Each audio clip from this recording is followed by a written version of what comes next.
देखिए, आज हम लोग काइंड्स ऑफ प्रोनाउन के सेकेंड पार्ट को पढ़ेंगे। इससे पहले वाले वीडियो में हमने काइंड्स ऑफ प्रोनाउन 10 प्रकार के होते हैं उसके बारे में बताया था उसके साथ ही साथ पर्सनल प्रोनाउन के बारे में बता दिया था। आज हम लोग पोजेसिव प्रोनाउन अर्थात अधिकारवाचक सर्वनाम, रिफ्लेक्सिव प्रोनाउन निजवाचक सर्वनाम तथा एम्फैटिक प्रोनाउन अर्थात बलदायक प्रोनाउन के बारे में विस्तार से पढ़ेंगे। तो सबसे पहले बात करते हैं पोजेसिव प्रोनाउन की। तो देखिए, पोजेसिव प्रोनाउन किसे कहते हैं।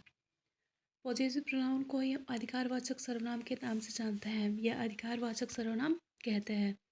अर्थात वे प्रोनाउन या जिस प्रोनाउन का प्रयोग अधिकार दिखाने के लिए, अधिकार बताने के लिए किया जाए, ऐसे प्रोनाउन को हम अधिकारवाचक सर्वनाम या पॉजिटिव प्रोनाउन कहते हैं। Mine, ours, yours, hers, his and theirs का प्रयोग अधिकार दिखाने के लिए किया जाता है। इंग्लिश में डेफिनेशन इनका देख लेते हैं हम। The pronoun used to show possession is called possessive pronoun. अर्थात वे प्रोनाउन जिनका प्रयोग अधिकार दिखाने के लिए, अधिकार बताने के लिए किया है, उसे हम पॉजिटिव प्रोनाउन या अधिकारवाचक सर्वनाम कहते हैं। देखिए, अब हम एग्जाम्पल के थ्रू समझते हैं कि पर्सनल प्रोनाउन को हम पॉजिटिव केस में बदलते हैं या परिवर्तित करते हैं तो क्या क्या उसमें चेंजेस किए जाते हैं। तो पर्सनल प्रोनाउन के नॉमिनेटिव केस आई को हम पॉजिटिव केस बनाते समय माइन में कन्वर्ट करते हैं, वी आवर्स में कन्वर्ट होता है, यू योर्स में, ही हिज में, सी हर्स में, इट इट्स में और दे देयर्स में। यह तो हो गया हमारा पॉजिटिव केस।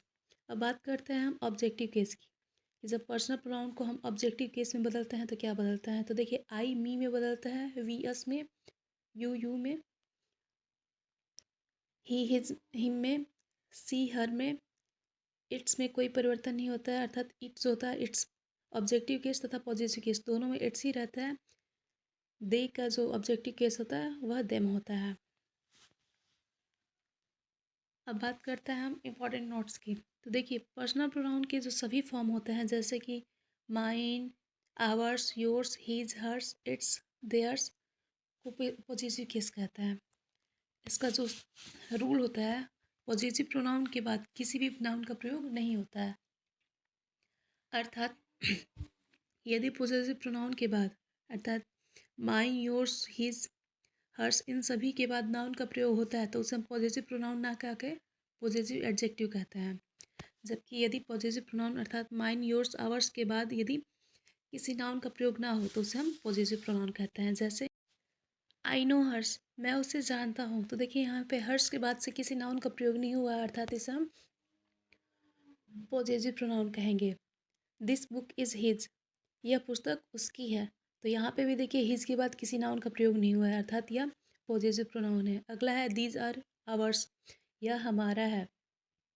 तो देखिए, आवर्स के बाद भी किसी नाउन का प्रयोग नहीं हुआ है अर्थात इसे हम पॉजिटिव प्रोनाउन कहेंगे। देखिए, जैसा कि हमने कहा कि पॉजिटिव प्रोनाउन के बाद किसी नाउन का प्रयोग नहीं होता। सेकेंड नोट हो जाएगा हमारा, हिज एक ऐसा शब्द होता है जो पॉजिटिव प्रोनाउन तथा पॉजिटिव एडजेक्टिव दोनों में प्रयोग किया जाता है अर्थात इसमें कोई परिवर्तन नहीं होता है। एग्जाम्पल के थ्रू समझते हैं हम। दोज आर हर्स, अर्थात यह उसका है। तो देखिए, यहाँ पे हर्स के बाद किसी नाउन का प्रयोग नहीं है अर्थात यह पॉजिटिव प्रोनाउन है। दैट बुक इज़ योर्स, यह पुस्तक तुम्हारी है। तो यहाँ पे योर्स होगा वो पॉजिटिव प्रोनाउन होगा। दीज आर हिज, यह उसका है। दीज कार इज़ हिज, यह कार उसका है। दिस साड़ी इज़ हर्स, यह साड़ी उसकी है। देखिए, यहाँ पे हर, योर्स, हिज और हर्स के बाद किसी भी नाउन का प्रयोग नहीं हुआ है अर्थात इसे हम पॉजिटिव प्रोनाउन कहेंगे। यदि इन वाक्यों में हर्स, योर्स, हिज और हर्स के बाद यदि किसी नाउन का प्रयोग होता तो उसे हम पॉजिटिव प्रोनाउन ना क्या कहें, पॉजिटिव एडजेक्टिव कहते हैं। अब बात करते हैं हम रिफ्लेक्सिव प्रोनाउन अर्थात निजवाचक सर्वनाम। वे सर्वनाम जिसमें किए गए कार्य का प्रभाव स्वयं पर पड़े उसे रिफ्लेक्सिव प्रोनाउन कहते हैं। The pronoun in which the effect on the work done by subject turn back upon the subject is known as reflexive pronoun. अर्थात जैसा कि हमने कहा कि यदि किसी सर्वनाम द्वारा किए गए कार्य का प्रभाव स्वयं पे उसके खुद पर ही पड़े तो ऐसे प्रोनाउन को हम रिफ्लेक्सिव प्रोनाउन या निजवाचक सर्वनाम कहते हैं। एग्जाम्पल के थ्रू समझते हैं हम कि कौन कौन से ऐसे वर्ड होंगे जिसे हम रिफ्लेक्सिव प्रोनाउन कहेंगे। Myself, ourself, yourself, yourself, himself, herself, itself and themself. देखिए माई सेल्फ या आवर सेल्फ है या योर सेल्फ है, सेल्फ का प्रयोग किसी भी वर्ड में, किसी भी प्रोनाउन में सेल्फ का प्रयोग सिंगुलर के लिए किया जाता है, जबकि सेल्व्स का प्रयोग प्लूरल अर्थात बहुवचन के लिए किया जाता है। जैसे सेल्फ और सेल्फ्स में डिफरेंस हम एग्जांपल के थ्रू समझते हैं। तुमने खुद को ही चोट पहुंचाई, यू हर्ट योर सेल्फ। देखिए यहाँ पे एक व्यक्ति के बारे में बात की जा रही है, तो यहाँ पे योर सेल्फ हुआ है, योर सेल्फ्स ना होकर योर सेल्फ का प्रयोग हुआ है।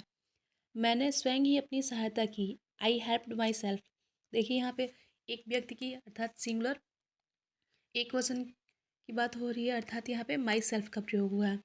हम हमने खुद की हम खुद की मदद कर सकते हैं, we can help ourselves. यहाँ पे बहुत सारे लोगों के बारे में बात हो रही है, तो यहाँ पे सेल्फ्स का प्रयोग हुआ है, we can help ourselves. उसने स्वयं को बर्बाद किया, ही रन्ड हिम सेल्फ। अर्थात यहाँ पे देखिए हिम सेल्फ का प्रयोग हुआ है। वे लोग स्वयं ही आपस में झगड़ रहे थे, दे वेयर फॉटिंग अमॉन्ग्स्ट देमसेल्व्स। अर्थात वे लोग बहुत से अधिक व्यक्ति हैं, तो यहाँ पे देखिए देमसेल्व्स का प्रयोग हुआ है। इन सभी एग्जाम्पलों में yourself, myself, ourself, himself और देम सेल्फ, ये सारे वर्ड्स जो हैं वह रिफ्लेक्सिव प्रोनाउन है। एक इम्पॉर्टेंट नोट यहाँ पे भी है कि देखिए yourself, myself, ourself अर्थात रिफ्लेक्सिव प्रोनाउन में इन वर्डों के बाद अर्थात रिफ्लेक्सिव प्रोनाउन जो हैं उनके बाद किसी नाउन का प्रयोग नहीं होता है, जबकि एम्फैटिक प्रोनाउन में इन वर्डों के बाद किसी नाउन का प्रयोग होता है। नेक्स्ट होगा हमारा एम्फैटिक प्रोनाउन अर्थात बलदायक सर्वनाम। वे सर्वनाम जिसमें किए गए कार्य का प्रभाव जोर देकर बताया जाए उसे हम एम्फैटिक प्रोनाउन कहते हैं। इंग्लिश में डेफिनेशन देखते हैं हम इसका। Myself, ourself, yourself, herself, himself, itself and themself are called emphatic pronoun. अर्थात इन सभी शब्दों को एम्फैटिक प्रोनाउन कहते हैं। देखिए जैसे कि हमने इससे पहले एम्फैटिक प्रोनाउन की डेफिनेशन में कहा कि वे सर्वनाम जिसमें किए गए कार्य का प्रभाव जोर देकर या बल देकर बताया जाए उसे हम एम्फैटिक प्रोनाउन कहते हैं। इसका सेकेंड डेफिनेशन हम देख सकते हैं कि किस प्रकार इसका सेकेंड डेफिनेशन भी हम बना सकते हैं। तो वे सर्वनाम जिसमें myself, ourself, yourself, herself, himself, itself and themself का प्रयोग जोर देने के लिए या बल देने के लिए किया जाए इसे हम बलदायक सर्वनाम भी कहते हैं। एग्जाम्पल के थ्रू हम समझते हैं कि एम्फैटिक प्रोनाउन किस प्रकार से होगा। तो देखिए I killed the tiger my self, मैंने स्वयं या खुद ही बाघ को मारा। देखिए यहाँ पे बल द्वारा कहा जा रहा है, बलपूर्वक कहा जा रहा है कि मैंने खुद ही शेर को मारा, किसी और ने नहीं, मैंने खुद मारा। अर्थात यहाँ पे किए गए कार्य पर प्रभाव डाला जा रहा है या बल दिया जा रहा है, अर्थात इसे हम एम्फैटिक प्रोनाउन कहेंगे। सेकेंड होगा we killed the snake ourselves, अर्थात हम लोगों ने स्वयं ही या खुद ही सर्प को मारा। यहाँ पे भी देखिए हम लोगों पे जोर दिया जा रहा है अर्थात बल दिया जा रहा है, अर्थात इसे हम एम्फैटिक प्रोनाउन कहेंगे। नेक्स्ट होगा हमारा सी हिमसेल्फ सेड सो, उसने स्वयं ही ऐसा कहा या उसने खुद ही ऐसा कहा। तो यहाँ पे जो हिमसेल्फ होगा वह एम्फैटिक प्रोनाउन होगा। नेक्स्ट है हमारा they them self do this, अर्थात उन लोगों ने खुद ही ऐसा किया या उन लोगों ने खुद ही या स्वयं ही ऐसा किया।